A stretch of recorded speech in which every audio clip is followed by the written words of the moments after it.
Today on Grow Up Level Up Gamers Club, we are reacting to two showcases this week. We got the Sony PlayStation State of Play and the Overwatch 2 Spotlight. So get ready for some impressions on your favorite PlayStation Overwatch playing gamers right now on Grow Up Level Up Gamers Club. Sick. Welcome to Grow Up Level Up Gamers Club, the weekly podcast where we chat about the games that you should be playing in your 5 to 9 after your 9 to 5, coming from two 9 to 5 workers. My name is Samson, and joined to me today is, of course, Sir Dr. JM, aka Jordan. How are you doing today? I'm doing fantastic, and first of all, I can't believe you didn't say the world's #1 Valentine's Day podcast. 100%. The world's #1 Valentine's Day podcast that we record the day before Valentine's. That's why I forgot. But if you're listening to this today, I'll have you know it is Valentine's Day. So please go wish your significant other a happy Valentine. Go get a flower. If you're watching the video version, Jordan's holding up. Is that a candy or like a no? It's just like a random plastic? It's like, you know, those like glass little stones they put in the bottom of aquariums or like using crafts. It's one of those. Oh, like a gem. Yeah. That's awesome. Trying to see if it was see-through enough that you could see me in the camera, but it appears you cannot. The production will get up there one day. Before we dive into our PlayStation and Overwatch 2 reactions, like I said at the top of the show, you got any Valentine's Day plans, Jordan? Oh boy, no, definitely not. Well, okay. No, I say definitely not, because once you have a kid, it's all about the cards and candy and that kind of thing. So like, true. Yeah, we got some stuff for the kid, and she's awesome. been making crafts and making her Valentine's card box to take to school and all that. Nice. Kind of stuff. She's the ultimate Valentine, anyways. It's true. It's really true. But I did, of course, get my wife something. So good. But no real plans. Do the kids do like that thing where you make a Valentine's for all of your classmates? Oh yeah. Hand out chocolate? Oh, interesting. Yeah. Okay. Yeah. Nice. I don't know. In kindergarten, they definitely got some candies and stuff. I don't know if you're supposed to do that. We usually just do with 2 cards because, you never know. But anyways. Who's going to bring a peanut M&M and the whole school goes on lockdown? One of those. True. Yeah, it's very true. That's cool. Yeah. It's been a while since we actually recorded our podcast. We kind of took a pseudo 2-week break off. If you didn't catch last week's episode, we put out an interview with Ahmed Alameen, the one sole developer of the game My Father Lied, which is now up on Kickstarter. I think I'll link it below for those that are interested in supporting that project. But I thought it was a really cool interview. I don't know if you listened to it back, Jordan. But yeah, it was cool to get insight into what it's like being a solo developer, especially for a project that's ramping up to some success there. Yeah, what do you think? Yeah, it was honestly, it was a really fun episode. As much as I hate to say it, I at least, I don't know if you do, but I always go into interview episodes a little trepidatious about how it's going to be. You never know. Is someone comfortable being interviewed, or are they comfortable talking to, for all intents and purposes, a couple of complete strangers? But he was great. Really friendly guy. We had some technical difficulties at the start, obviously. Yeah. And I kind of think, in a lot of ways, it kind of breaks the ice a little bit, loosens the tension. Like, hey, it happens to everyone. So, but it was just a really, really fun interview and really interesting guy to talk to. So, yeah, really, yeah, Ahmed. Congrats on the launch of your project. Yes, absolutely. And if you are interested in supporting a mystery game based in Mesopotamia roots, about a mystery like what happened to Huda's father. I'm doing a really bad job at pitching the game. I should have had the thing open, but it's basically like a mystery point and click game with really cool art style, really cool graphical elements, all made by one person, Ahmed, like I said. And you could support it in the link below. I'll leave it in the description for this week. So check that out. But like I said at the top of the show, we are doing 2 sets of reactions today. One is the PlayStation State of Play that happened February 12th, and the other one is the Overwatch 2 Spotlight that also happened on February 12th. So for Jordan and I, we got a 2-for-1 thing. making This is my making a sign with his hands. making gang symbols here. This is my Yeah. attempt at doing the PlayStation symbol out of my fingers. Okay, But I I don't kind of see it. I don't Let know me know in the how. comments if you can see the PlayStation Yeah, symbol. listen, Jordan's you know what? hands. This might work Oh, better. he's grabbing something. There we go. Oh, Sticker. cool. It's upside down. Oh, okay, there you go. Nice. Yeah, if you want to, whoa, on Call of Duty. If you want to skip ahead to the Overwatch part, jump to this time code that I will put in the edit right here on top of the screen. Jump to that time code. If you want to listen to PlayStation 1, we're about to talk about it right now. So Jump to without this further ado, moment. yeah, jump into this moment with us in 3, 2, 1. PlayStation State of Play on February. Wow. Yeah, we traveled back in time or forward. February 12th, 2025. Sony did their the old, hey, here's a bunch of trailers for marketing and whatnot for their games, and they showed off a whole bunch. I wasn't able to watch the whole thing live, but I caught parts of it. And just how we're going to do this today, we're going to go through all the announcements, and then Jordan and I are going to pick a couple of our favorites and highlight those to give you a taste of what we're kind of looking forward to from now, I guess, till the end of the year. Or does this list only go until like June, July-ish? I don't know that it's specific because some of the announcements were even for beyond that. But it is focused. Well, now that I think about it, like some of the release dates were August, October, that kind of thing. So call it the next 6 to 8 months and beyond. Sounds good. And you know what? I said at before our show, Jordan, I'm not going to share my screen today. I'm going to share my screen today. We're getting crazy out here. So I'm pulling this list from Polygon.com, Nicole Carpenter, their article, Everything Announced at Sony's February 2025 State of Play. And I'm just going to go down. If you're listening, don't worry. I'm going to read out all the announcements, and then we're going to run it back and highlight our favorites. So we get at the top of the show, there's Monster Hunter Wilds, confirmed coming out in a couple weeks here, February 28th. Then we had an announcement for Shinobi Art of Vengeance on August 28th. Sonic Racing Cross Worlds, so like Sega's answer to Mario Kart. Digimon Storytime Stranger. Sonic is out 21st of February. Closed network test. Network February test. 21st. Thank you. Digimon Storytime Stranger, interesting name, out this year. Lost Soul Aside, February 19th, pre-orders. Like a Dragon Pirate Yakuza in Hawaii.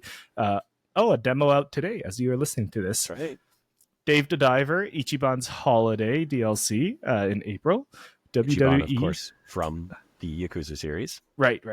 That's the the flow of the show. Right. WWE 2K25 is coming to PS4 and PS5 on March 14th, my birthday. Oh, Borderlands 4 got a release date of all places for September 22nd. Split Fiction, one of my most anticipated games, a new game from Joseph Ferris's team at Hazelight, coming out. It doesn't say right here, but I think it's soon. I think it's March 4th, I believe, or 6th or something. And then Directive 8020, another one of my favorite series, the Dark Pictures anthology, coming out on October 2nd. New Five Nights at Freddy's, Secret of the Mimic on June 13th. The Midnight Walk, coming out for PlayStation VR on May 8th. Darwin's Paradox is coming out soon, eventually. I think, was this by like Square Enix or Konami or some sort of interesting director? That was a Konami joint, and it was announced for 2025. So this calendar year is all we know. This octopus game. Warriors Abyss, kind of from the Dynasty Warriors world. Dropped today, so it's out already. Onimusha 2, Samurai's Destiny, coming out on May 23rd. Another Onimusha, Way of the Sword. Was this the new one? That's the new one, and it was just another trailer. I don't think it was too different from the first one that when they announced it, but there were some tidbits of new stuff. Okay, and that one's coming out next year, so it gave us a window. Metal Gear Solid Snake Eater, the remake, coming out on the 28th of August. Hell Is Us, coming out September 4th. Lies of P Overture, which I think is a DLC or an expansion, coming out eventually. Oh no, it's a prequel. Sorry, coming out for PS4 and 5 eventually. Dreams of Another, Days Gone Remastered, April 25th. Stellar Blade and Goddess of Victory Nikki DLC. So there's that. Blueprints, which is a gender-bending atmospheric architectural adventure. It looks like an escape room kind of thing. Point and Oh, click okay. vibes. Okay. Abiotic Factor will be released on consoles this summer. Tides of Annihilation. Ooh, cool name. Coming out soon. Metal Hopefully. Eden. Fast-paced science first-person shooter. And then there's also Mind's Eye, and they ended off with Housemarque's new game, Saros. So that will be interesting. Saros I didn't catch, so maybe we will watch about You the didn't trailer catch later. Sorrows? No, I didn't catch the second half Oh of my the thing. god. Okay. Do we need to do like a live trailer watch right now for this game? I mean, it's up to you. I don't Let's want do to it. say too much. I like the Let's say actor too Rahul much. Kohli. Oh, Okay, you picked up on that already. Okay. All right, so so like I said, we're gonna pick up on our highlights. My highlight right now is Saros because I like the actor Rahul Kohli, Right. and we're gonna do a live trailer watch along now. So if you're listening on podcasts, just imagine the trailer or catch it on YouTube, then come back. If you're watching on YouTube, here we go. Let's see. Oh, that's a little loud for me, but all good. I don't know if I should narrate what's going on. We got some water sounds. Nah. It always comes back to this. Want to just let it run, Jordan? Oh, Yeah. Let it play. Let it ride.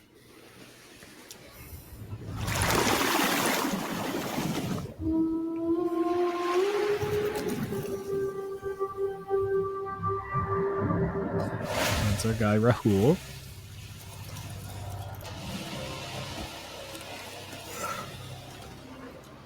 This world.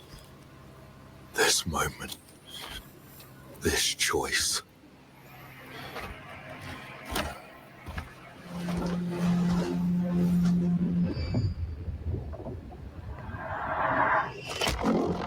Oh, this sound design's so good. Every time the sun dies, madness reigns. Then everything begins again.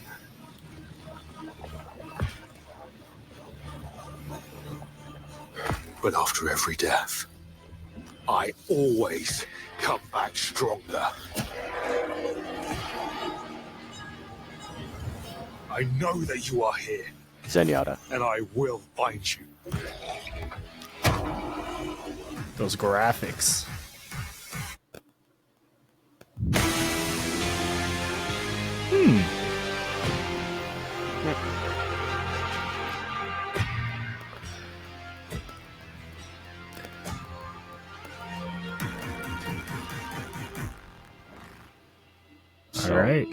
All right. Come back stronger. So definitely some roguelite elements, I guess. What are 2026. What are your thoughts? Since that was the big bomb that I don't think anyone was expecting. Let's talk for a minute about that one. Then we can go through some of our highlights. What are your thoughts on that? I liked it. It's got good vibes. I want to say like a trailer is always good if it can give us what the mood is supposed to be, right? And kind of the vibes, I guess. And that trailer really sold me. Yeah. It's got a good mystery. Of course, I'm a fan of Rahul Kohli and shows like I don't think he was Haunting of Hill House, but he was in the vampire one, Bly Manor, and he was in. Now it's escaping me. What's the one with the church? No, I know. Midnight Mass. Yeah, loved him in that one. So I like his work. So I'm really excited to play as him. I assume in Saros. I really like the sound design. Clearly, it's going to be some sort of roguelite, I guess, or roguelike. Come back stronger. You know, you regenerate. The sun dies, but I come back, and it's like, okay, yeah, well. What's your history with Housemarque? I haven't played any of their games. Okay. Returnal was the closest one I was gonna play, but then I think at the time I was a poor student. I did have a PS5, and the PS5 had no games except for Returnal, so I was almost gonna buy it, but I wasn't gonna $80 Canadian buy it. So I haven't played most of the games, but roguelites are one of my preferred genres of games. I like the grind. I like the try it again, and yeah, sometimes they're just like a nice junk food game. So I'm excited to see what this is. It looks interesting.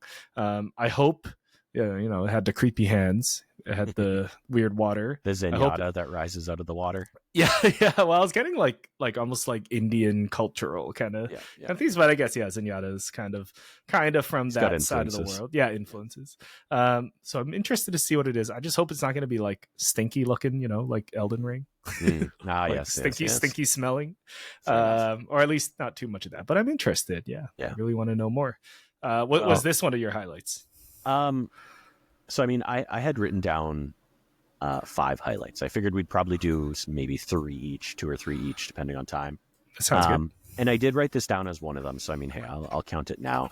The funny thing is, I have played Housemarque. I believe their first sort of big breakout game was Dead Nation. It was a kind of top-down isometric bullet hell zombie game kind of thing, heavily co-op kind of thing. And I played it a little bit.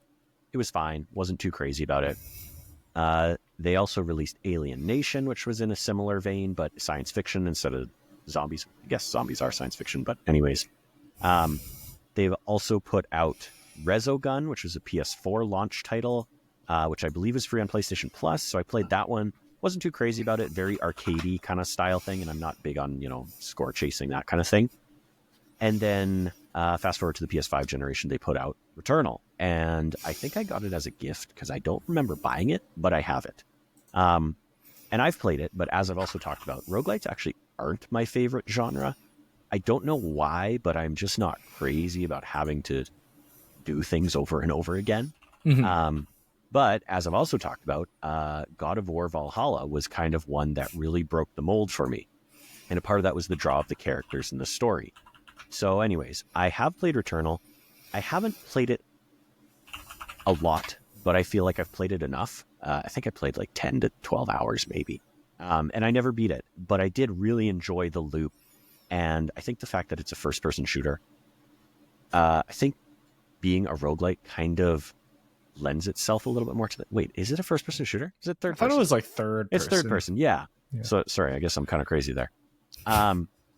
But I did really enjoy the vibes, the setting, and also the world and colors. Because, at the end of the trailer there for Saros, where they kind of show those dots spiraling in his eyes and everything,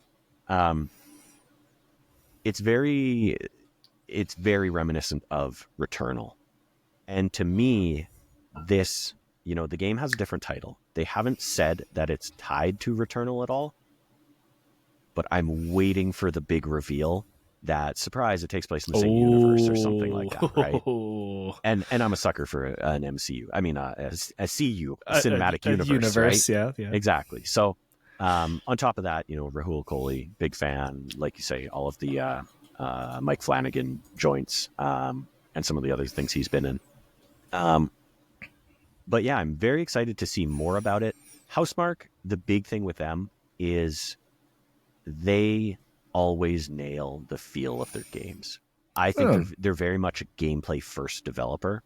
And I think even if you're not a fan of the arcadey style shooter or the roguelite or the, like I say, that top-down kind of isometric, not even top-down, but sort of not quite top-down view, that's that, a Diablo style game has, the gameplay just feels so crisp and so clean.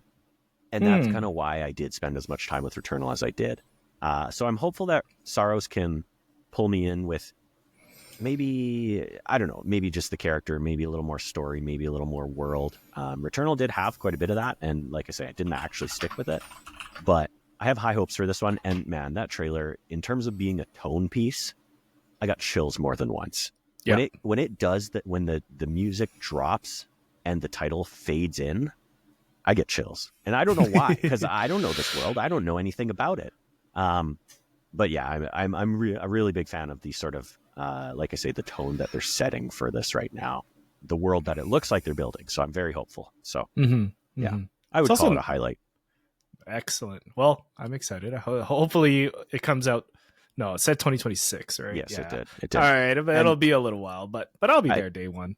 I think they have announced, or they put up a PlayStation blog post or something about it. So we know a little bit more. We know it's, I think what they said was it's building on everything they learned from Returnal. I think they also said that it's roguelite-esque, except you won't necessarily lose all your upgrades and things like that when you die. It is a cycle of, play, die, repeat. But I think the idea is each run is building on itself more so than just, some base level upgrades and that kind of thing. Okay, yeah. That'll be interesting on how they play off of that, because I feel like Hades, well, if I want to bring it back, I guess I've been playing roguelites for a long time. What's that game where you're like a knight and Rogue Legacy. Rogue Legacy, yeah, they kind of started that. There you go. Play a PS Vita or a PSP or whatever. Yeah. And then like Hades, of course, really mastered that. So it'll be interesting to see how they build off of that. Like, yes, we understand you go back to your base, upgrade this, that, unlock a weapon maybe, but it'll be interesting to see how or if they build on that. While you're praising Returnal, you know me, I like a good feeling game. I was looking up how much it is on PlayStation and Steam. Maybe I'll do a little purchase for my birthday. Ooh, nice. Yeah. Nice. If you do, you'll have to give us an update on the show. True. Maybe, hey, my goal was play a game I haven't played before and beat it. Speaking of my birthday, the next game I want to talk about is actually one coming out near it on March 6th this year. So in a couple weeks, like really soon. Yeah. Split Fiction from Hazelight Studios. I still stand by this, but I think It Takes Two is the best game of all time. It might be a little bit of a hot take. But I think as a product on its own, it was Game of the Year, right? And I was like, well deserved. So I'm really excited to see how they build on that. If the story still hits. I don't know if the story is set up to hit as hard as It Takes Two, because It Takes Two is like about family and the loss and all that. So we'll see how Split Fiction just kind of seems like it's two friends going through different worlds. Of course, they're like artistic. But I really don't do small talk. Prowess. The studio's artisticness is going to show through everything. Yeah. Do you want to mute the video while you're talking? So you want to go through more it is muted. Is it not? Stories? It is not. Now it is. My bad. You're good. Okay. That's okay. It'll be interesting to see like what kind of story they'll tell here. It just looks like a I don't know what's a movie about out on an adventure. Two strangers meeting and then they clash a little bit and learn to work together to overcome each other's faults and utilize each other's strengths, which I kind of guess is what It Takes Two is about. but it'll be interesting to see how they weave that into the story, because if for It Takes Two at least, and spoilers for It Takes Two if you haven't played it, but I found that certain levels like had elements, had like playground like elements where you learned about the characters and the characters got to show off their strengths. Like there's one level where the mom got to like, and if you found this naturally like playing the game, you got to learn that she sings or used to sing and something like that. And then that ended up being a big part of the story. So I wonder if this game will have stuff like that, if it's set up for stuff like that. Is this game on your watch list, Jordan? It definitely is. I'm looking forward to it, largely, like you say, off the back of It Takes Two. I was always kind of passively interested in Joseph Ferris and is it Hazelight? Is that the studio? Hazelight, yeah. Hazelight's games. Largely for the co-op aspect, looking for something to, play literally split screen with my wife. And just never really picked one up until It Takes Two. And in large part, it was the, art style and that kind of thing that kind of drew me in and said, I might actually be able to convince my wife to play this with me. And obviously, the critical reception helps, right? When everyone's talking about the game, of course, you want to experience it. So, played it, enjoyed it. I actually think it is a little overhyped. I think people are a little too high on It Takes Two. But looking at Split Fiction, it comes across as a lot more my jam in terms of what I'm seeing. We got dragons, we got Iron Man suits, we got weird beasts in liquid chambers. Like we got Lord of the Rings, we got food at some point. Like I think there were a bug at some point. Yeah, it's weird. It's definitely well, somehow weirder than becoming two dolls that True. that are like Honey I Shrunk the Kids situation somehow. Oh, that's awesome. What's your next highlight here, Jordan? All right. So my first highlight that we are going to talk about is Darwin's paradox. Oh, okay. So I mean, you want to talk about a surprise. First of all, a lot of the things we saw in this PlayStation State of Play were surprises. I don't think we knew about at least half of this stuff. And then on top of that, we got new dates for a lot of things. Darwin's paradox, I almost said paradise, is one of the things that I don't think anybody knew about. I think this was a new reveal. And if you haven't seen this game, you really got to go look it up, because it looks to be sort of a 3D side scroller where you play as a little blue octopus who's making their way through the world, but it's this kind of industrialized. I don't know. I don't know how to describe it. Kind of a cartoony, industrialized yet realistic world, kind of Limbo vibes, or Limbo, Inside. I was trying to think of the other one. And at times, obviously, or it shows you in the trailer, the perspective changes. Looks like there's a stealth element where, sometimes you're sneaking, sometimes you have to hide, and things like that. I'm really curious about this game. I think it's the art style and the charm of this damn octopus that really drew me in. Looks like there might be maybe potentially a co-op thing here going on, because we do see a red octopus, and I'm not certain if that's just a story element where the two get separated, and that's kind of the goal, is you're trying to get from wherever to join up with your red octopus, or if it is in fact like you can play co-op, because if you could, that'd be great. But yeah, I love a good, charming, cartoony looking game. So dare I say it's got like Pixar vibes with the amount of animation and style and like it looks like a movie. Yeah. Maybe not a Pixar movie, but it looks like a movie. Yeah, I'm also interested in this one. I really wonder what's going on with the story. It looks like it's got platforming and stealth, and it's side scrolling, which is also nice and a fresh change. From Konami. I hope it hits. We didn't get a release date for this, right? No release date, just 2025. That's all we know right now. So fair enough.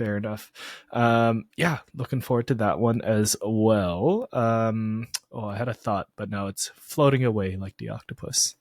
Almost feels like I don't want to say it, but it reminds me of those like PSP creative games, or not PSP, when maybe like 10 years ago when PlayStation still did funny creative stuff.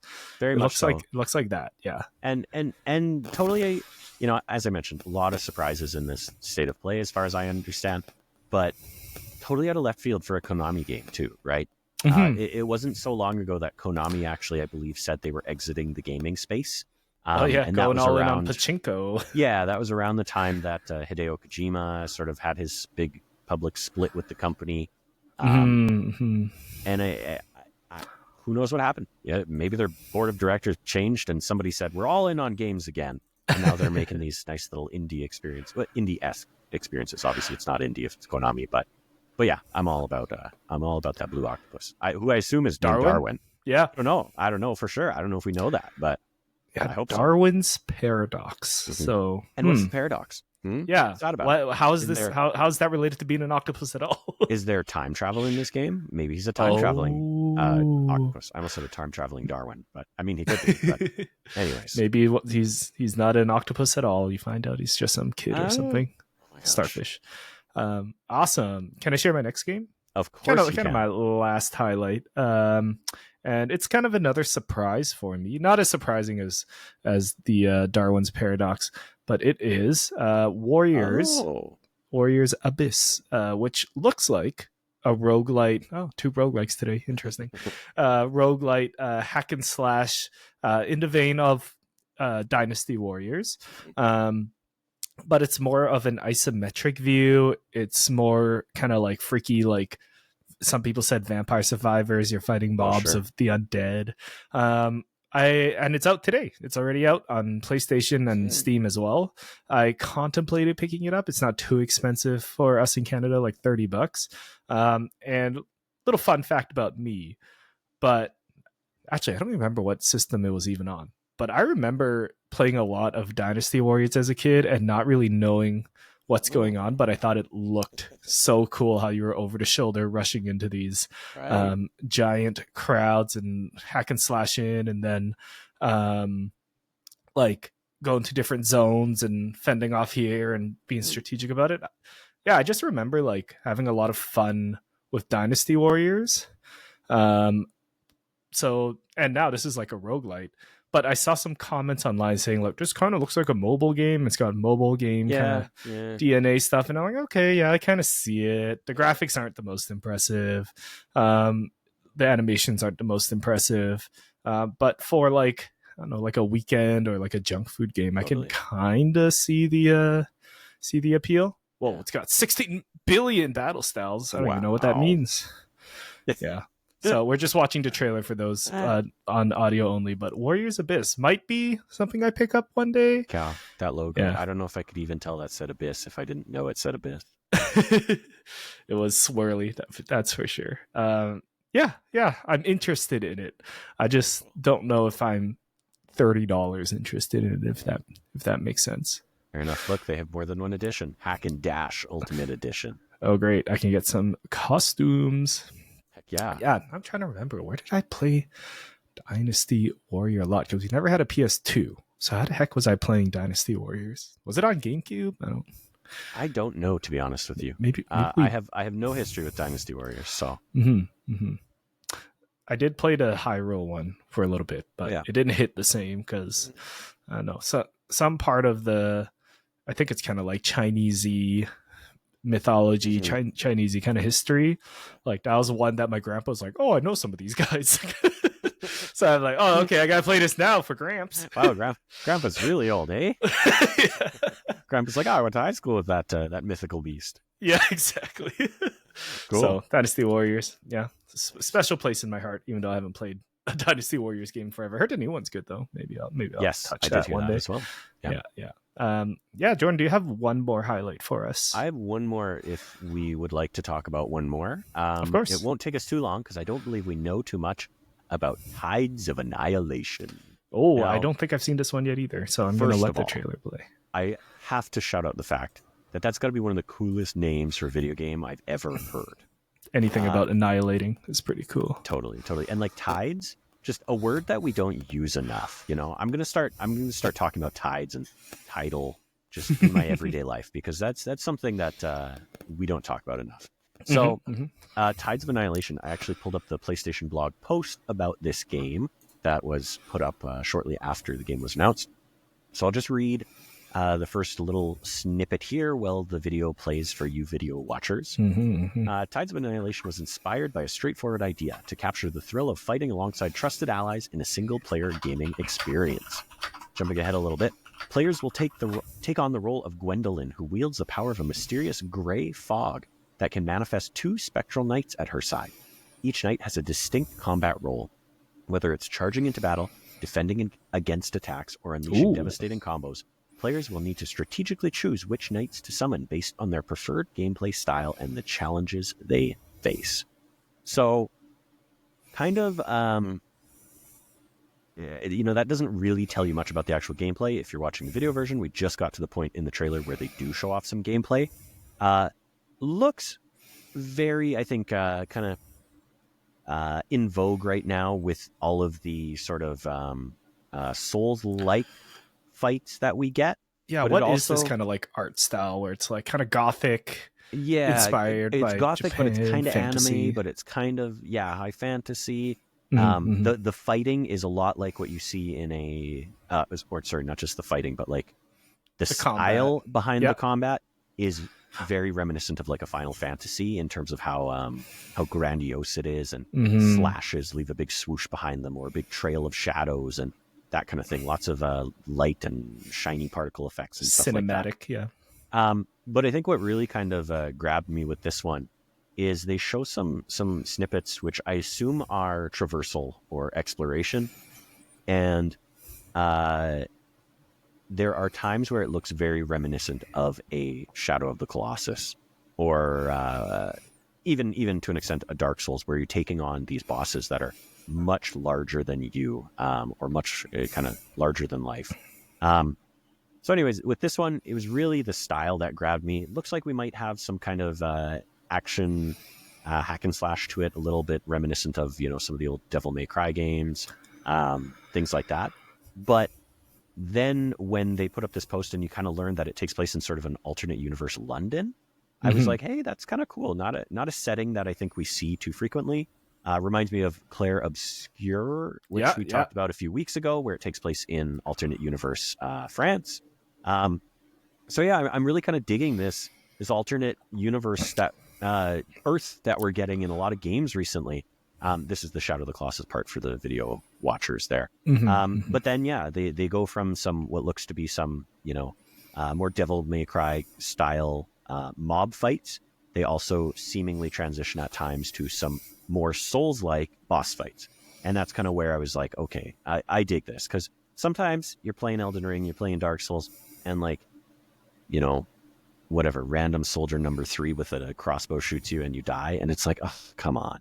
But this looks a little more like, hey, I can plow through the mobs, get my experience, level up, and then go take on the big boss and hopefully not get totally wrecked by them. So anyways, just another game that I think oozes cool. I would argue if you like this, or if this appeals to you, you'd probably like, Final Fantasy 16 and stuff like that I haven't actually tried. But I like watching videos of Final Fantasy 16. So I like watching this video. So we'll see. Very cool. We haven't seen too much of it either. So hopefully more soon, but could be a couple of years out by how much we saw. Right. No data or anything on it, even at the end of the trailer. Yeah. Thanks for putting this on my radar, because this is so up my alley as well. With the bit of doing like little summons of monsters, like sure, they're glorified abilities, but I find that that's a really cool mechanic to like tie your abilities to like, characters. It's kind of like Pokemon, right? All the characters are just different abilities and monsters, but now they have a face on them. Yeah, something like that. Totally. And the setting looks cool. I want to say like it's got the right amount of style. Like it's not over stylized, which I know is subjective, but in my opinion, it's not like being super extra. Like Stellar Blade, I would say, is over stylized among other things. But I like that this is a good balance. I wanted to point out, maybe this is just because we watched the trailer twice in a row, but the character looks at the screen like at you like twice. I wonder if that's interesting. That's a Fourth thing. Wall breaking. Yeah, I wonder if that's going to be like a thing over and over again or something, because that's interesting why they chose to do that twice. And the bad guy did too. So a lot of looking at me. I was looked at a lot just now. They're checking out your shirt, that's all. And if you'd like to know what that shirt is, you'll have to tune into the video version. Very nice. Yeah, it's a mystery. I have been noticing your shirt watching me this whole time, so it is kind of creepy. Especially with the mic sort of blocking the face. I didn't think about this as I put this on. That's okay. It's a Valentine's related kind of. It's about love. Yes, maybe. Absolutely. Yeah, come to the YouTube version and maybe be freaked out. But those are our highlights for the PlayStation State of Play of February 2025. Let us know what your highlights are. Put them in the comments below. Tweet at us or message us. I think you can comment on Spotify now, so do that if you can. That'd be cool. Let us know. And what games are you excited about? I think out of everything we talked about today, I think Saros is my highlight. I'm really excited for that one. Obviously, would like to learn more, but best 1 minute trailer I've seen all day. 2 minute trailer I've seen all day. Raving. Awesome. Moving on to our second topic of the show. On the same day, I think this actually took place before the State of Play, there was something called an Overwatch Spotlight, which in summary, a bunch of announcements of what's coming up for Overwatch going into this year and maybe into next year. I think they focus more on the immediate future, though, which is great. Like immediate as in within 3 to 4 months.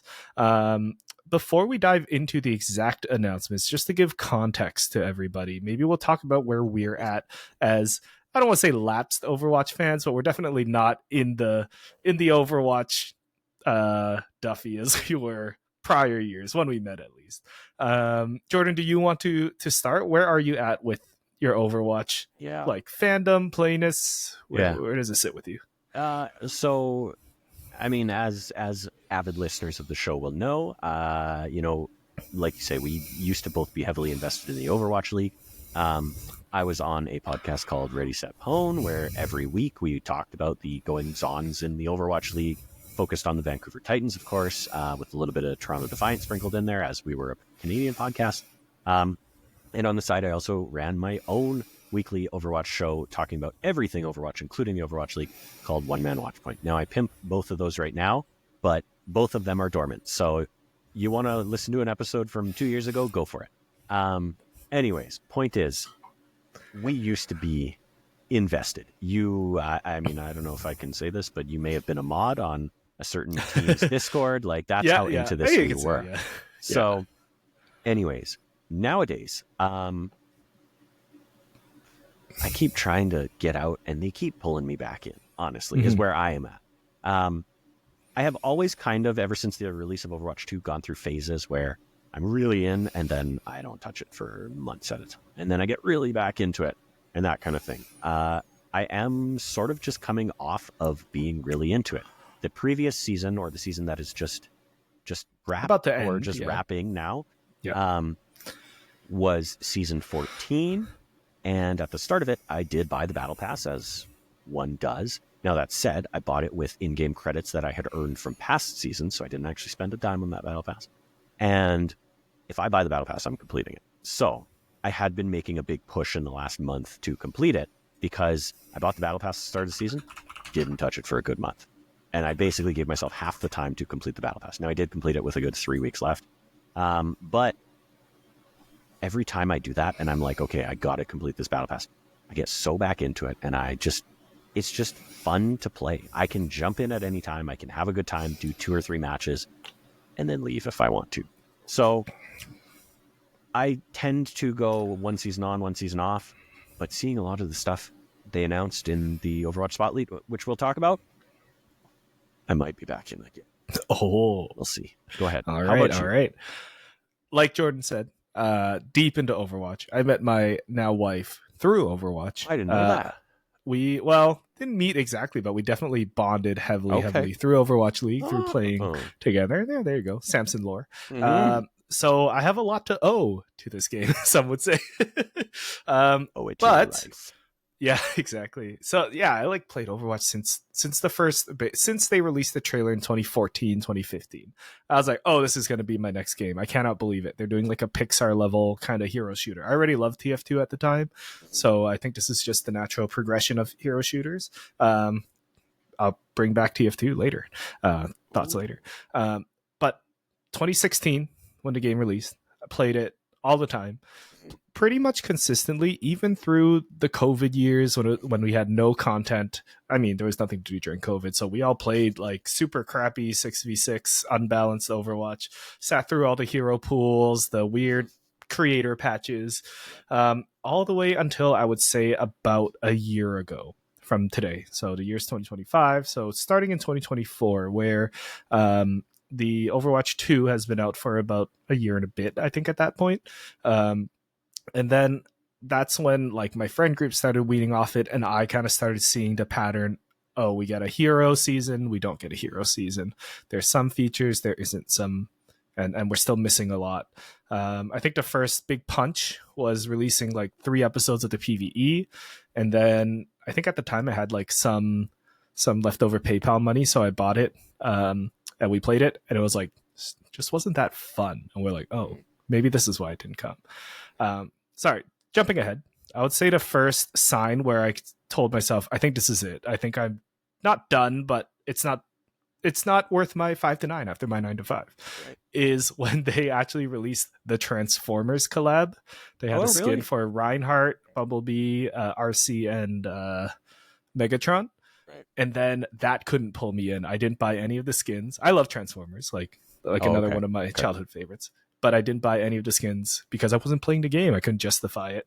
And then from that, I skipped the next season, and it's been a couple seasons since then. So till now, I lightly dabble in it. I log in to try the new heroes. like Juno and Hazard. I still know what's going on. I'm still like in that bubble of like just following the news and all that. But I just haven't found the desire to play because it felt samey every season. Like I know I'm not going to put in enough hours to grind past plat or diamond. I'm probably lower now. I know I don't have the time for that. I'm more interested in other stuff. And then like the negative sentiment online, it's just getting tiresome of just arguing against people who weren't going to like the game in the first place. And then being like, no, it is a good game, but then like you aren't gonna try to see that anyways. And I got tired of not defending Overwatch, but advocating for why it's better than where it was. Then Overwatch Spotlight happened. I was like, all right, you're gonna have to try to not win me back, but convince me why it's still worth like I want to play, but still give me a reason to. Right. Like so without further ado, that's kind of where I'm with Overwatch. I haven't played it in a while. I turn it on once in a while to make sure my graphics card is still working and not it's kind of my threshold. Like, is Overwatch working? Yes. Okay, then it's this game's problem. But if Overwatch isn't working, then something's wrong with my computer. It's a PC problem. Anyways, the Spotlight happened, and I would say, yeah, my interest is on an upward trajectory. My want to play this game. Jordan, would you mind telling us what some of the Spotlight announcements were? I would love to tell us what some of the Spotlight announcements were. You let me know if you need an extra minute. No, I've got it here. So okay. What I'll do is I'll kind of quickly give an overview of the things they announced, and then I'll sort of highlight the two major announcements, or the two probably biggest announcements that they unveiled. First of all, before I do that, I have to say that next year we're going to manifest this. Blizzard and Team 4, the Overwatch team, is going to invite both of us to come down to the creator event, which is actually where creators got to play this shortly before they announced it. So anyways, manifest it now. We are going. So first things first, they showed off Season 15. They had a nice big trailer, of course, and then they kind of dove into it. The highlights for Season 15, which is the season that will be starting, I believe, on this coming Tuesday after Valentine's Day. Which is nice. Don't have to wait long. They unveiled a new perks system, which I'll come back to. Zenyatta Mythic Skin, Mythic Weapon for Widowmaker, competitive rank reset, which they've done before, new competitive rewards, which they talked about, including a new skin for those competitive weapons, the Galactic Weapon skin. Overwatch 2 Classic, getting a major update to the GOATS era, which if you're an Overwatch League fan, you will remember. New hero trial, with the new hero being Freya, who will be released in Season 16. A new Le Seraphim collaboration. Of course, Le Seraphim was one of the first collabs they did in Overwatch 2. And then 6v6, officially coming to competitive and quick play in the mid-season. And, of course, they're bringing back loot boxes, arguably the third largest announcement they made. So that was all Season 15. That is the immediate future, the next basically 2 months of the game. After that, they showed off some of Season 16, which is labeled as Spring 2025. Of course, new major game mode called Stadium, which again, we'll come back to talk a little bit more in depth. The Mythic Skin is going to be for Juno, one of the newest characters. Not the newest, but the one prior to that. Mythic Weapon for Mercy. Hero bands coming to competitive play. New collaborations, which like they kind of say that every season. A new, I don't know what to call it, new themed skin set called Doki Watch. And of course the new hero Freya coming to the game. Then we went into Season 17, which will be Summer 2025. They announced a Mythic Skin for Diva, which I think is a fan favorite. A Mythic Weapon for Reaper, which I think is a casual fan favorite. No offense to the casuals out there. OWCS Mid-Season Championship, of course, takes place during that season. New Flashpoint maps. We're getting at least one, and map updates. And then also a trial of the next character or hero named Aqua, and map voting coming to the game. So in between rounds, I believe you'll get to vote on which map you'd like to play next. Then, of course, they touched on Season 18, which is very tail end. That is the end of summer 2025 going into the fall. And that is a new hero named Aqua, inspired by, very Wukong inspired, but a Chinese sort of inspired hero who is kind of a waterbender, if you've seen Avatar. Yeah. And then, of Yeah. course, they just say much more. So, do you have any thoughts just based on what I said, or would you like me to go into what exactly both perks and stadium are? Well, overall, I really liked how far they've shown. Like I feel like it was a nice amount that it wasn't, oh, this is like 2026. This is, hey guys, new season is out Tuesday, like in a couple days. And then like the seasons aren't that long. They're like 2 months, right? 9 weeks roughly ish. 2 months, yeah. Yeah, about 2 months.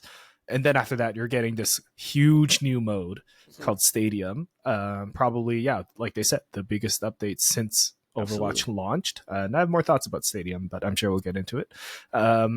So I really like the amount they talked about. I think it was a good tale, I guess, whatever you call it, like Yeah. good amount of content to be like, hey, this is what's coming right away. Like you don't have to wait long. We're not in a content drought anymore. So and I like the way they presented it. Like it was presented in, like, I think they were in Watchpoint Gibraltar, the set they used. Yep. So that was really cool. Mhm. It was fast, direct, like I always love seeing the different developers and like not talking heads, but all the different presenters, which are people who work on the game. And then we got a deeper dive for those who care, like us, from all the creators who got to go in, share their thoughts, and react to the announcements. So I liked how, and in my opinion, like I said, we were getting a little stale with season hero, season no hero, and then yeah, it just got too much of the same. I knew what was coming. I wasn't even interested in a new hero because I knew another one was coming.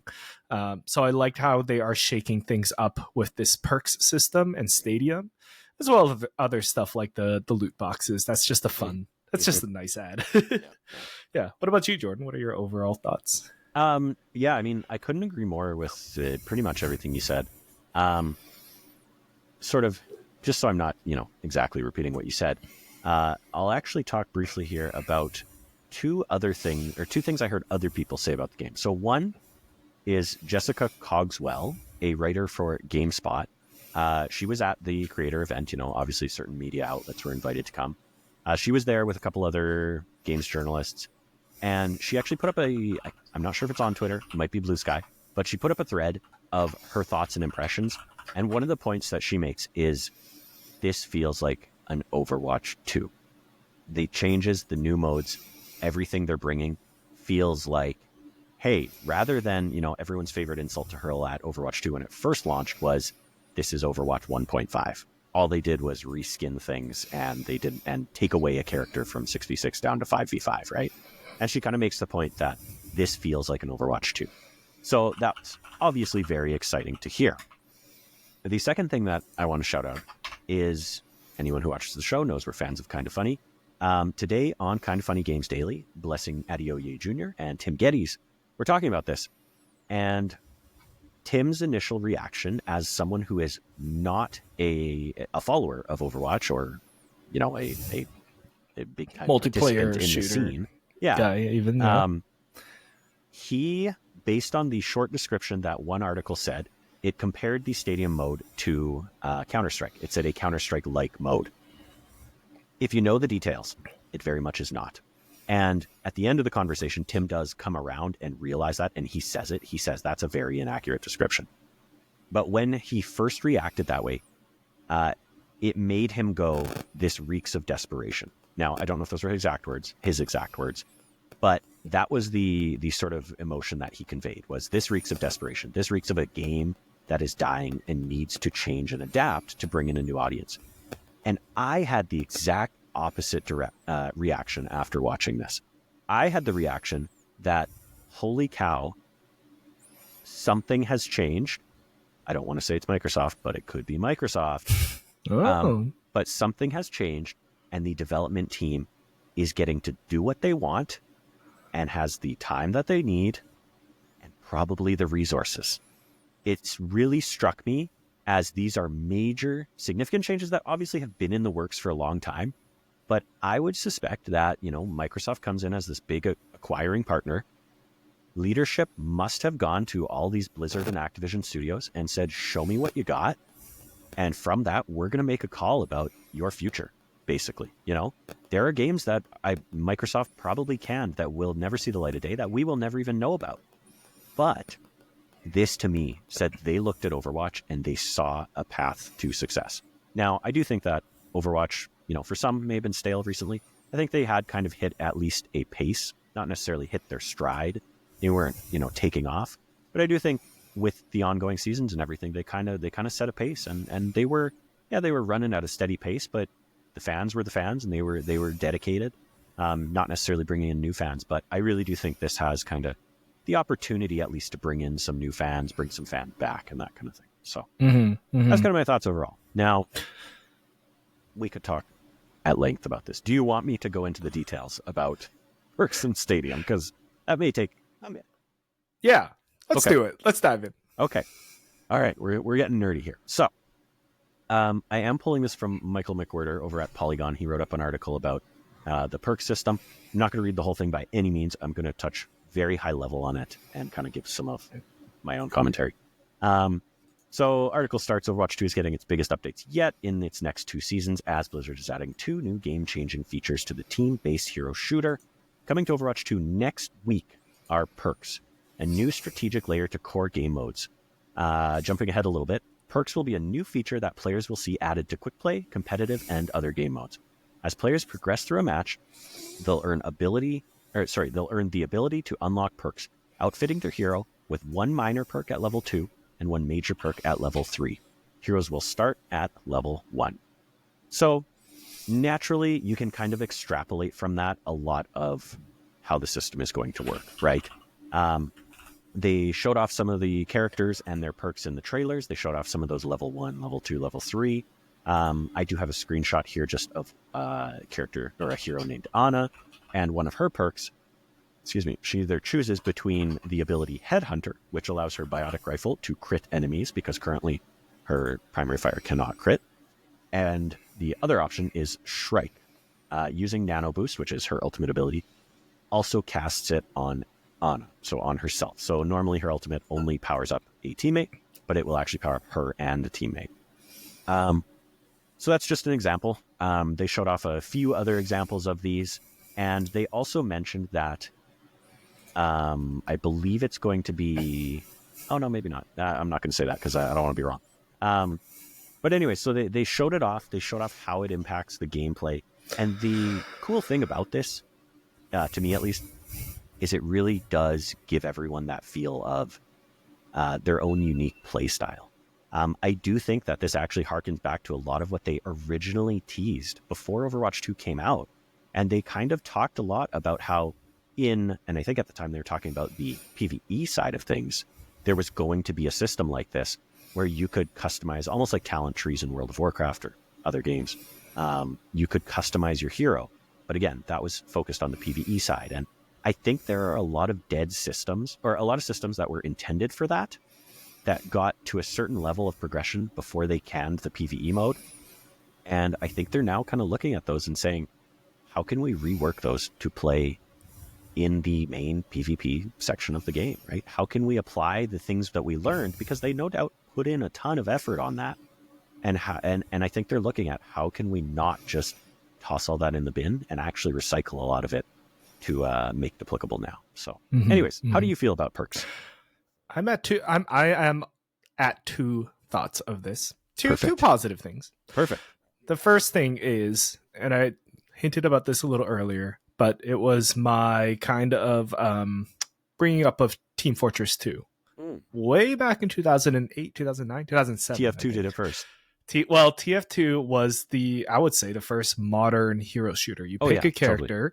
You, of course, kit them out different ways. But basically, when you pick the heavy, you are playing a certain style. And that's kind of what a hero shooter is. When you pick a hero, you are playing that style with skill expression, of course. And then Overwatch came, and that was the evolution of that. Kind of a mix of like League of Legends, where each character also has certain abilities. Since then, it's been almost 10 years since Overwatch. The hero shooter has still evolved. In Marvel Rivals, you have character team ups where certain characters will unlock new abilities if you pick them that way. You have games like Deadlock, also from Valve, where you build a character. As the game goes on, you purchase abilities. We'll come back to that actually, to build your character. And of course, you have things like Smite, and of course, League of Legends, where you've always been adding items and abilities to build them up to your play style, your liking. So what I'm trying to say is 10 years since Overwatch came out, the world understands what a hero shooter is, and expects more of, oh, I'm just not role playing as Soldier 76 or Tracer. I can blink. I want to make this Tracer mine. Like, I want to make my Tracer. I think one of the abilities is get all your teleports back when you recall. Like, that's how I like to play Tracer. That's so insane. Really, yeah, right. Like That's all so these things. OP. I mean, at the time, like, oh, this character's ultimate is auto aim. Yeah. It's aim lock. Quite And then literally. everyone thought at that time that was OP. But in the end, it's like what the game is trying to fulfill is a hero fantasy. In this here is a power fantasy. And I think the ability to choose perks to modify your hero to be exactly how you want to play is just the natural progression of these hero shooters, of this type of game where you play as a character, and your skill expression is expressed through your playstyle. So I think this is the right move for the game for sure. It definitely allows a lot more like player agency, especially at a time where it's like, at this point, people have been playing Soldier 76 for 10 years. Like, everybody knows how you're supposed to play him. Everyone's been playing Pharah for 10 years. Like, kids have grown up only knowing Pharah and nothing about rocket jumping as Soldier in Team Fortress. so there's a whole generation of people where Overwatch is not the new shiny thing. It is it's the baseline. And how are we going to do that? My second thought is, like, I really hope this is enough to rock the boat. I think, I think where Overwatch is at is it's got a steady player base for sure, but in the end, like, it's a business. You always want to grow, and that player base that's there, that's steady, will always be there. But to pull people in, to get people to have a second opinion, like, yes, what Jessica said, this finally feels like an Overwatch 2. Maybe this is exactly what it needed to feel like it earned its Overwatch 2 name. And maybe that will bring people back. Maybe people will end up not complaining, like, oh, they got rid of PvE, it's not a 2. Well, it hasn't been. PvE was never going to be the Overwatch 2 for a long time now, like almost as long as Overwatch 1. So I hope people understand that. And now with this new perks system, and we'll talk about Stadium in a bit, I think that this firmly, what's the word I want to use, like represents a 2. Yeah, those are my two thoughts. I think my biggest thing is it's the natural evolution of these types of games, and this is art. Yeah, fair enough. This is art. I like it. And I mean, before we talk about Stadium, you want to talk about art. Loot boxes are coming back, baby. How do you feel about it? How do you feel about loot boxes returning? I think it's fine. People are like, oh, it's so desperate. But hey, people ask for it. They're giving you what you want. Can we not complain? Like, I mean, the funny thing, fine. The funny thing is they did talk about loot boxes. They gave more details on them, but I think at face value, everyone heard loot boxes are back, and that was it. What they're really doing is they're adding them into the battle pass. Yes, I believe some of them will be on the free track of the battle pass as well. Some, probably like 1 or 2, but quite literally, it will be a battle pass reward. You will get a loot box, which opens, and you get 4 rewards, right? It's the funny thing about that is that they currently actually already have battle pass rewards that are like that, except it's not a loot box. It shows you what it is. It shows you, hey, look, you actually get 2 items on this particular level of the battle pass, or you get 3 items. And the funny thing is, to me, all they're really doing, they're going to keep that, except now they're randomizing it. Now they're putting, hey, we're going to put, 20 different rewards on this single battle pass item, and you could get any 4 of them, right? I don't know if they've said, you're guaranteed a skin, you're guaranteed a spray, you're guaranteed a voice line or whatnot. I think I saw a funny graph about that, but keep going. Yeah, but anyways, the point is, I never had a problem with loot boxes. I always thought they were kind of fun. Sure, it got annoying when you had played the game as long as we had that you'd open it and every single thing you already had. I don't like that. I think that should be unallowed. I think that should be illegal. You should not be able to get a duplicate and then instead it's like, here's 10 cents for that duplicate, right? Like that always felt icky. That felt cheap. Especially because you could just go spend real money on loot boxes, and that would tick me off if I got duplicates in ones I bought. I never bought any though. I bought the original game and I never spent a dime on the game after that until Overwatch 2 came out. So anyways, I'm not upset to see them back. No. To me, it's kind of a reskin of items that were already on the Battle Pass, but it'll be fun. It'll be nostalgic to open a loot box again. So yeah, I wonder if it's going to be the same animation. That'd be funny. Yeah, they really just, hey, people ask for them back and they give it back, and some people say, oh, it's too late, but hey, they literally gave you what you want, man. Totally. Come on. Let's dive into Stadium, shall we? Okay, so that was season 15. Everything we just talked about, perks and loot boxes, season 15. That's the immediate season. Coming spring 2025, as we move into season 16, the big reveal was Stadium. Woo! So again, I'm going to read from a different article, actually, by Michael McWhirter over on Polygon. Touching on Stadium here, it says, well, perks will bring new abilities and upgrades to core Overwatch 2 gameplay or game modes. Stadium is an entirely new mode coming in Season 16 that builds on the gameplay-changing abilities seen in previous limited-time game modes like Mirror Watch, Junkenstein's Lab, and Trials of Sanctuary. Jumping ahead a little bit, in Stadium, players will compete in 5v5 matches with fast-paced rounds and a best-of-7 scoring system. Each round starts with a buy mode in which players purchase hero mods, abilities that affect their weapons, abilities, and survivability, from the armory. Players earn coins each round based on their performance and their team's performance that can be spent on additional mods in later rounds. So again, that's where the comparison to a Counter-Strike or a Valorant comes in, right? It starts the mode, or it starts the round, and you have a buy mode, a shopping phase, right? That's nothing new to games, right? Again, Counter-Strike being the game that kind of pioneered that, but like we're talking Counter-Strike Source, Counter-Strike 1.6 days. Like this is early 2000s. These game modes have been around for a long while. If you're a video watcher now, Samson has just pulled up an image of one of these buy rounds where the person is clearly playing Diva, and you can see there's different tabs for weapon, ability, survival, trait, and then starter builds. I'm not too sure what that's about.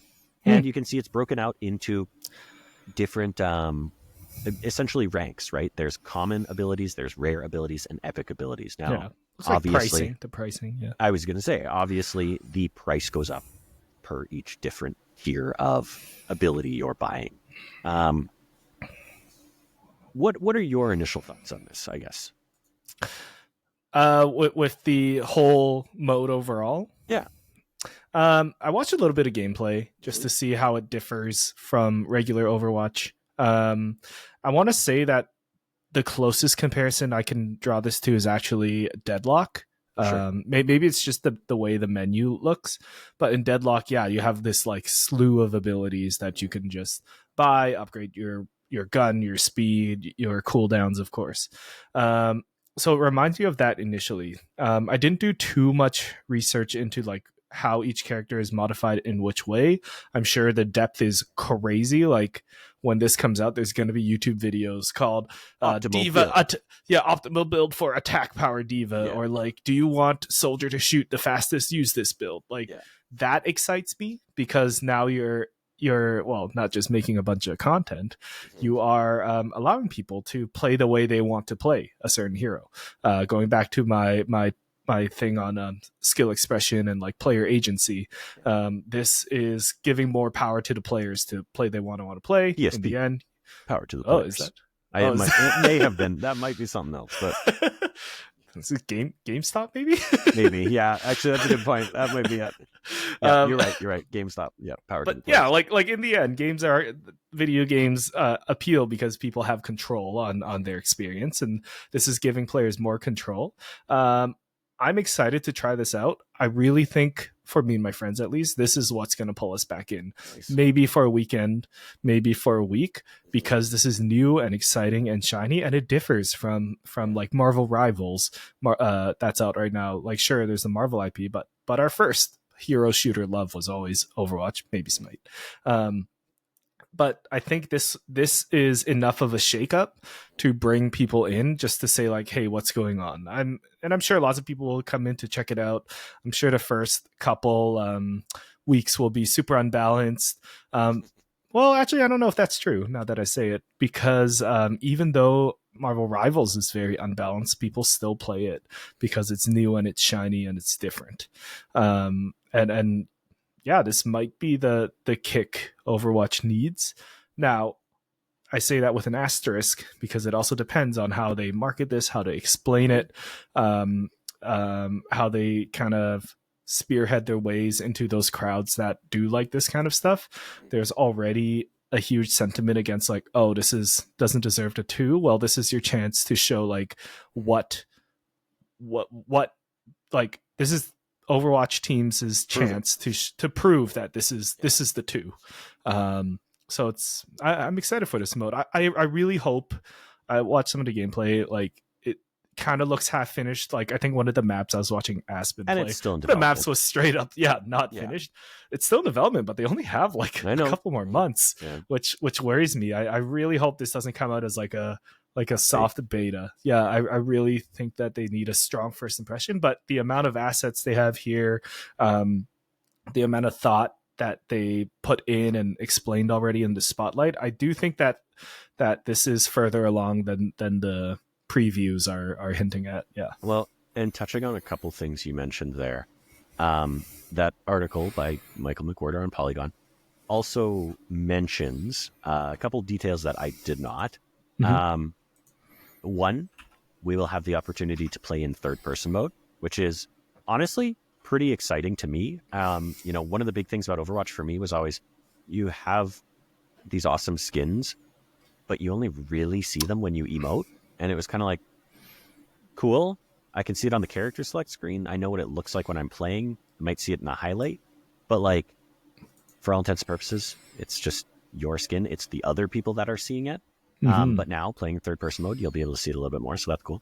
The other thing is, it will launch with 17 heroes, with, of course, there's going to be like 42 or 43 at the time this comes out. So it's a limited hero pool, so obviously they are still working on it. The article also quotes, I believe, game director Aaron Keller, and says... it just says Blizzard says it's been working on Stadium and it's for its third-person view option for years now. So again, I think this has roots in the PvE. I really think this is pulling on a lot of those systems that they had to, at least set aside for the time being when they scrapped PvE.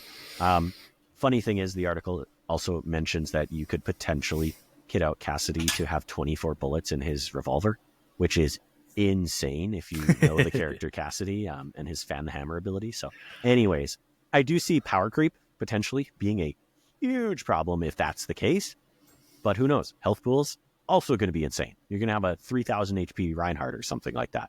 But anyways, I think anyone who's really actually looking at the details of this, I think it's hard not to get excited, right? And I mean, that comes from someone who is obviously Overwatch pilled, but I think people who aren't, if they pay attention to this, and like you say, if they market it properly and really kind of show it off beforehand and build the hype, it could be a game changer for the game, really.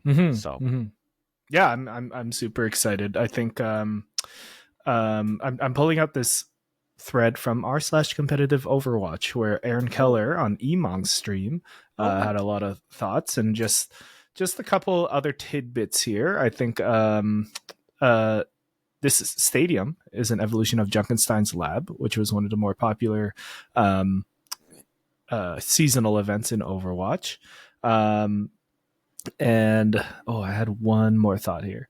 But going back to your take on Stadium, I think finding like the broken parts of building your character's kit, building your character's character ability, your character's build, building your character's build is finding the brokenness of it. And yes, Totally. you will get those 24 shot Cassidys, those 3,000 HP heroes, but like that's the fun of it, right?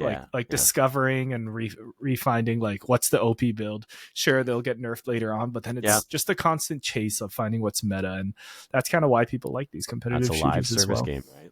100%.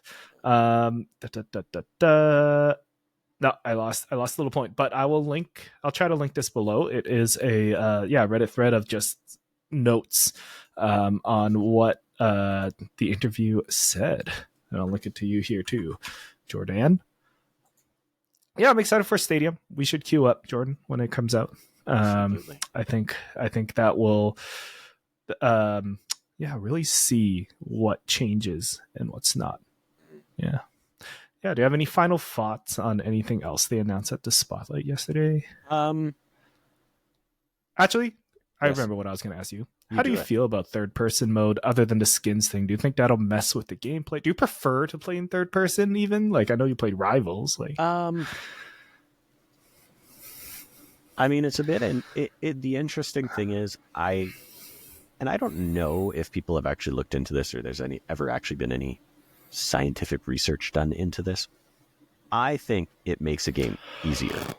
I don't know if there's any actual truth to that, but for me personally, and this also comes from someone who plays on console, so that could be a part of why.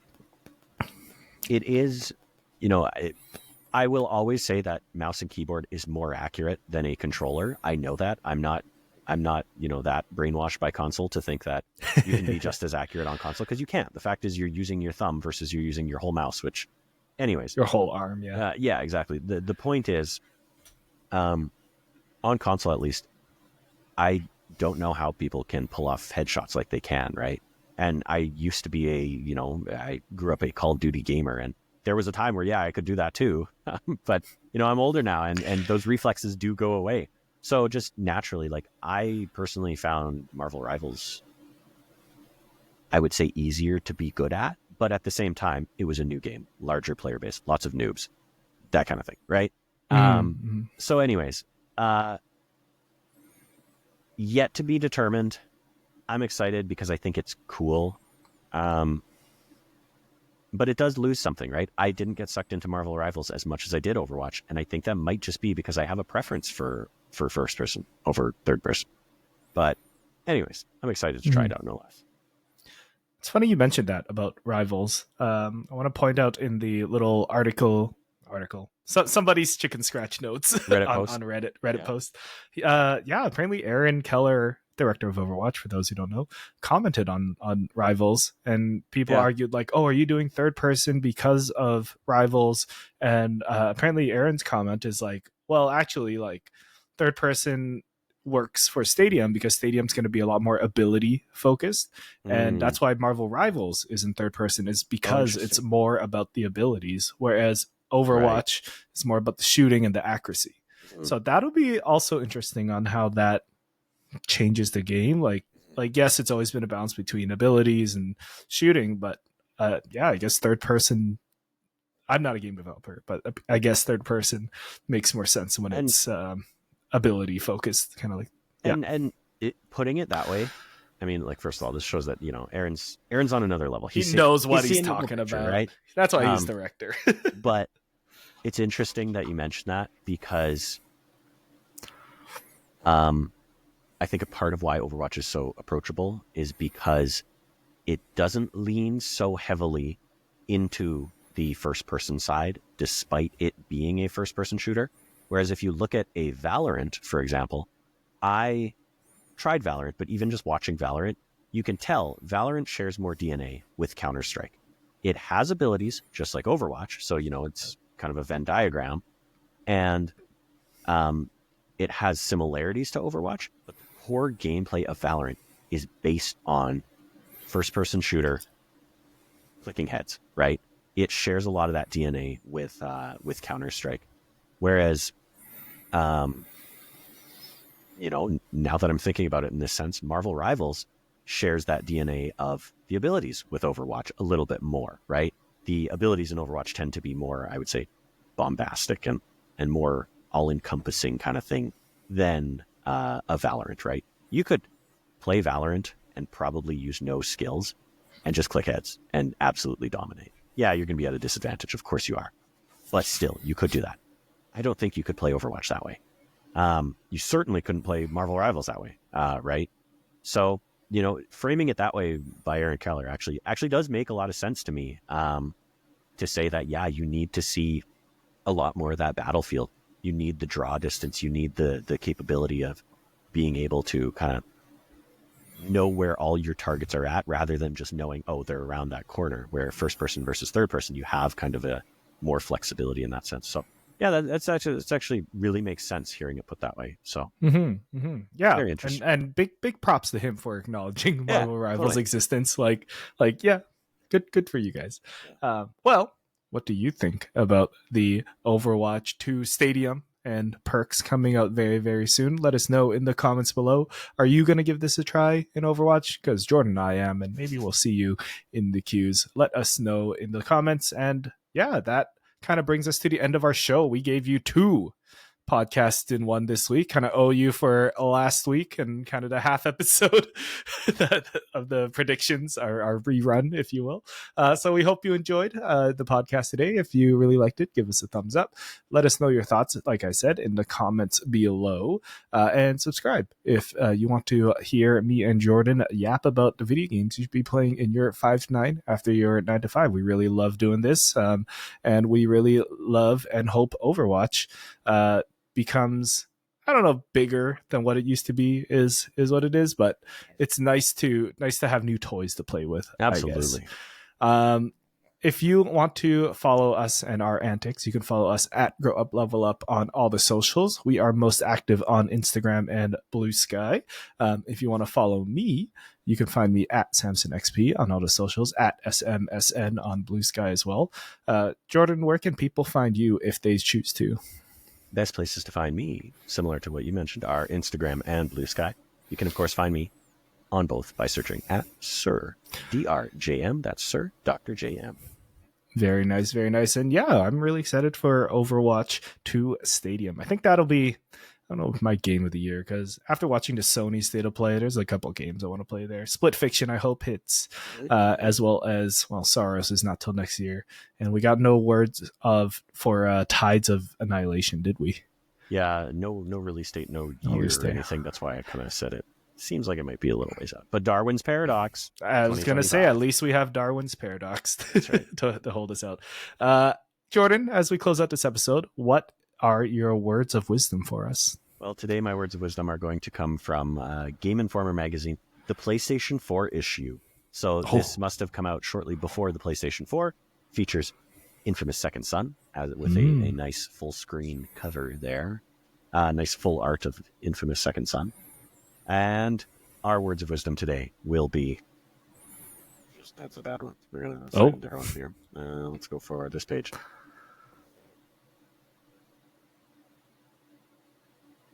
Oh, man. I'm looking for something good here. I'm not getting anything. Lukewarm Media founder Ashton Anderson tells us the studio has roughly 20 employees working on this game. What could it be?